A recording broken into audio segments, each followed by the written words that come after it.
Olá pessoal, tudo bem? No vídeo de hoje temos um convidado, o Breno, que é egresso do curso de Ciência da Computação do IFCE Campus Aracati, e ele vai trazer um pouquinho da experiência dele aqui pra gente, com mestrado e também com desenvolvedor full stack. E aí, Breno, tudo bem? Tudo bem, Paulo Henrique. Primeiramente, boa tarde a todos, né? É um prazer estar aqui nesse bate-papo, certo? Como o Paulo Henrique falou, né? Eu sou egresso do curso de Ciência da Computação do IFCE Aracati. Tive o prazer de estudar lá, né? Entrando em 2019, então entrei em 2019, ponto 2, acredito, mas, né, enfim, foi até 2023, então na metade do ano passado tinha finalizado o curso. Anteriormente, né, antes de 2019, eu já tinha feito um técnico em informática no curso, na escola profissionalizante de Aracati, né? Então foi uma experiência também que contribuiu bastante, né, para mim, assim como também, né, o curso de Ciência da Computação. Atualmente, né, eu sou professor aqui do IFCE Jaguaruana, professor substituto, e também estou fazendo mestrado na UFESA, lá em Mossoró. E espero que toda essa experiência, né, tanto na parte acadêmica quanto na parte de projetos e empresa privada, consiga contribuir para esse bate-papo. Show! A primeira coisa que eu tenho para te perguntar, Breno, é que se você tem algum exemplo de uma situação que aplicou diretamente algo que você aprendeu na graduação, tanto no seu trabalho atual ou na sua experiência como desenvolvedor. No trabalho atual, né, como eu sou professor, tem muita dessa questão da comunicação, né? Então, acho que os dois desafios principais seriam o quê? A comunicação, né, a tranquilidade dessa comunicação entre pessoas e também o conhecimento. Então, como eu passei por todo esse tempo, né, no IFCE Aracati, em relação ao conhecimento, foi tranquilo. Então, ele me deu uma confiança, né, e me dá a cada dia que eu vou dar aula, né? Tem dias que acaba sendo mais corrido, a gente não consegue preparar exatamente como a gente quer, mas o conhecimento está tudo lá guardado. Então, é basicamente tirar da gaveta e ensinar, né? Então, isso aí é muito bom no dia a dia como professor, né? Essa experiência como professor está sendo ótima nesse quesito, né? Então, tudo que você viu acaba sendo uma nostalgia, assim, né? O pessoal fala esse termo, né? Acaba lembrando coisas do passado, né? No tempo da minha graduação. Mas também, né, eu tive experiência com empresas privadas, né? Já trabalhei remotamente com uma empresa lá de Fortaleza.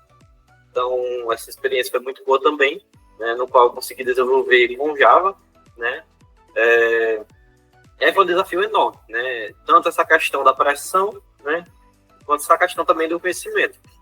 E em relação ao conhecimento, basicamente seria a questão de a pessoa sempre se atualizar. Então, todo dia eu tinha que estudar algo, né, tentar progredir para não ficar para trás, né, e resolver as demandas do trabalho. E resolver de forma perfeita, né? É a questão da programação, tem que estudar com muito cuidado, né, para não dar problema quando chegar no mercado de trabalho. Isso mostra a relevância e prática de tudo aquilo que foi aprendido no curso para a vida profissional. Que habilidades, além das técnicas, você considera essenciais para crescer na área da tecnologia? Eu acredito que as soft skills, né, que é um termo está se tornando bastante famoso, né? Normalmente, após no tempo da pandemia, né, surgiu uma demanda gigantesca de programadores, né, no tempo lá. Então, o pessoal fazia um curso rápido e já tentava já aplicar para vagas de trabalho, né? Então, tem a questão do conhecimento, mas além dessa parte técnica, que é muito desafiadora, também tem a parte da comunicação interpessoal. Você vai trabalhar com pessoas, né? É diferente, por exemplo, de você for trabalhar em um atendimento, por exemplo, telefônico, né? Mas você vai trabalhar com pessoas, então precisa dessa maneira, né, de se comunicar. Você tem que saber o que falar, né, tem que saber respeitar opiniões, ouvir opiniões diferentes. Então, tem a questão desse senso crítico, né? E a questão também de ter muita paciência, né? Às vezes as coisas podem dar errado, e vão dar errado, e você tem que saber aguentar aquilo ali e se virar, né? Basicamente, seria mais nessa linha, né? Na minha experiência teve muito isso. Acontecia coisa que pensava que não tinha solução nenhuma. Vai sentar, listar, né, como pode resolver e tentar resolver aquele problema, né, independente. Então, eu acho que não só nessa experiência que eu tive de desenvolvedor, né, que foi contabilizado, como também nessa parte na área acadêmica e no próprio mestrado, né. Então, a gente tem um orientador, então tem sempre que ter essa comunicação, né, e tentar ser também, né, como eu posso dizer, autodisciplinar, acredito que é assim, né? Então a pessoa tem que conseguir fazer as coisas só também. Então seria mais isso, né? Eu acho que o aprendizado que eu tive mais. Se for parar para pensar, é um lado mais pessoal, né? Não tão técnico assim. A pessoa tem que saber se comunicar, né? E eu acho que isso é influenciado por vários aspectos, né? São gerados a partir da universidade e outros aspectos pessoais mesmo, né? Beleza. Atualmente, como que você enxerga o futuro da tecnologia? Quais áreas tu acredita que terão mais destaque nos próximos anos? Agora, com essa nova perspectiva de que você é um docente. Eu acredito que um tema que é inevitável, né, de aparecer é a inteligência artificial. A IA, né, conhecida como inteligência artificial, ela é muito falada, né, assim, foi muito falada no curso. Então, normalmente, o que acontece, né, o pessoal fala sobre inteligência artificial, mas não sabe como funciona de fato a inteligência artificial, né, mas usa. A gente tem aí o ChatGPT, né, então muita gente não sabe como funciona, né, então, no futuro, eu acredito que seja a inteligência artificial mesmo, né?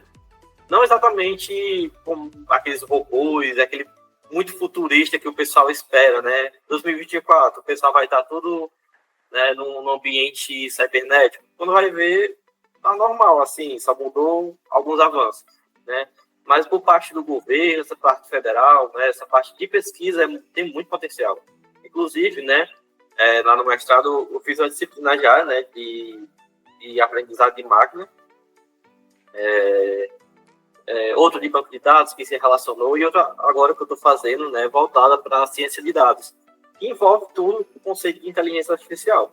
Então, por exemplo, né, de acordo com o histórico que aconteceu anteriormente, a gente consegue prever uma nova coisa. Isso aqui é muito sensacional, né? Existem trabalhos no próprio campus de Aracati, né, que permitem, por exemplo, a gente apontar para um canto e identificar, né, objetos, o computador identificar objetos. Então, o computador aprende a como fazer isso e acaba poupando muito do nosso tempo, né? No caso do trabalho que eu vou fazer lá no mestrado, né, sendo um trabalho de disciplina e não como eu trabalho de dissertação, né, envolve a previsão, né, de queimadas no Brasil. Então, tem uma base de dados do Brasil, com um grande intervalo de anos, que eu vou tentar utilizar para fazer essa previsão. E acredito que seja muito útil, principalmente no contexto atual, né? Desastres ambientais e muita coisa está acontecendo, né? E tem muito potencial. Você pode pegar uma base e fazer várias coisas. Então, a inteligência artificial, eu acho que é o que tem maior potencial, na verdade, né? Sendo aplicado em várias questões, desde de saúde, a parte de governo, essa parte também, né, climática. Dá para fazer muita coisa para a gente conseguir resolver os problemas, né, causados pela sociedade atual, né? Quais foram os maiores desafios que você enfrentou sendo um desenvolvedor full stack e como você superou esses desafios? Eu acredito que os principais desafios, né, foram o seguinte, né, essa parte da tecnologia da informação é muita área dentro dela, né? A gente tem desenvolvimento full stack que já tem como um dos pilares o desenvolvimento front-end e o back-end. Já é um mundo. Já é um mundo. O front-end, o pessoal fala que é simples, mas não, tem a parte de usabilidade, tem muita coisa. Back-end também, eu acho que back-end, normalmente o pessoal acha que tem mais, mas acredito que está equilibrado. E lá no meu tempo, né, normalmente eu já sabia, já tinha experiência, né, então conseguia criar APIs nessa parte de servidores, criação de bancos de dados, SQL, NoSQL, então tinha muita coisa. Mas mesmo assim foi desafiador, porque eu cheguei, né, e o pessoal do trabalho falava assim, Breno, faça isso aqui. E eu olhava e pensava, como eu vou fazer isso? Então tinha muito essa questão de a pessoa ser realmente aberta e aceitar o desafio mesmo. Porque eu tinha muito receio, né? Muito medo, mas mesmo assim eu encarava, conseguia resolver esse problema. Todo dia era uma luta diária, né? Todo dia era um conhecimento novo, né? Por exemplo, né? A gente faz comunicação com o banco de dados, mas se a gente não fechar essa conexão, ela vai se juntando e, por exemplo, em algum momento o banco de dados pode cair. Isso aí é traumático, assim, no lado empresarial. Então, eles tratam as coisas com muita rigidez. E é isso. É a constância de você sempre aprender, ter muito cuidado, né? Não ter medo, né? E sempre acreditar que você pode fazer aquilo, senão você não faz, né? Eu acho que uma das coisas que prevaleceu muito foi o medo no início.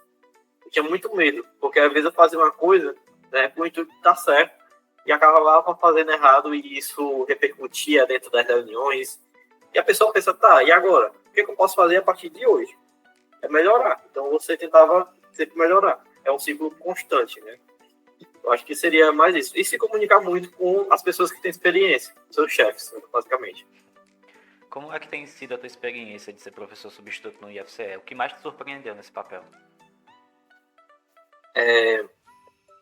Em relação a isso aí, né?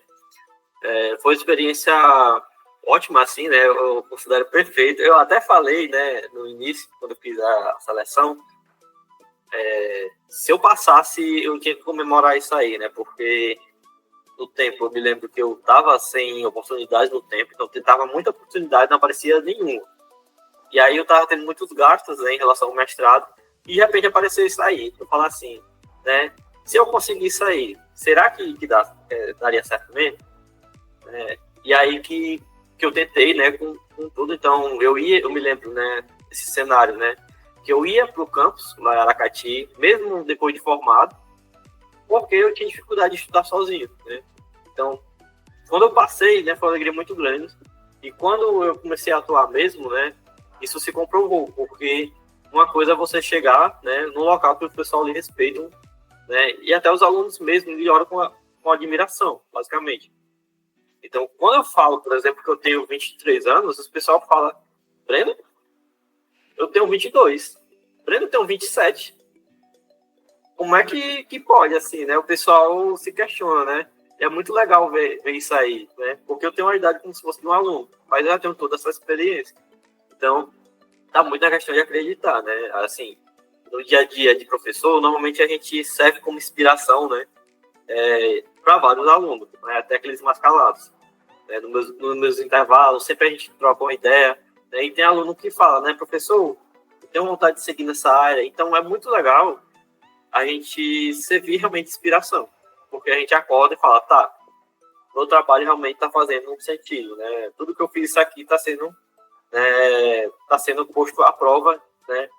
Então, acho que o meu principal objetivo, né, depois de como professor substituto, é realmente tentar ser efetivo, né? Tanto que eu estou tentando tudo isso de mestrado, né, com esse objetivo. Mas no dia a dia de hoje, né, o tempo atual está sendo perfeito, assim, considero o IFCE, né, já considerava o IFCE, né, uma grande instituição de ensino, porque no meu tempo lá tinham professores ótimos, né, excelentes, um grande domínio do conteúdo de fato, e saber ensinar é uma diferença enorme, né, todos sabiam ensinar perfeitamente, né, em vários temas, então é muito legal, e incentivar também a pesquisa. Então, tento sempre fazer isso no meu dia a dia, né, sempre inspirar os alunos e dar uma esperança para eles, né, porque muitos trabalham como pedreiro, trabalham como entregador, trabalha como alguma outra coisa, né, que poderia conseguir algo melhor, né, como eu estou atualmente, né, e futuramente eu pretendo conseguir também, né, essa vaga como professor efetivo. Gostou desse conteúdo? Ele continua na parte 2. Fique ligado nas nossas redes.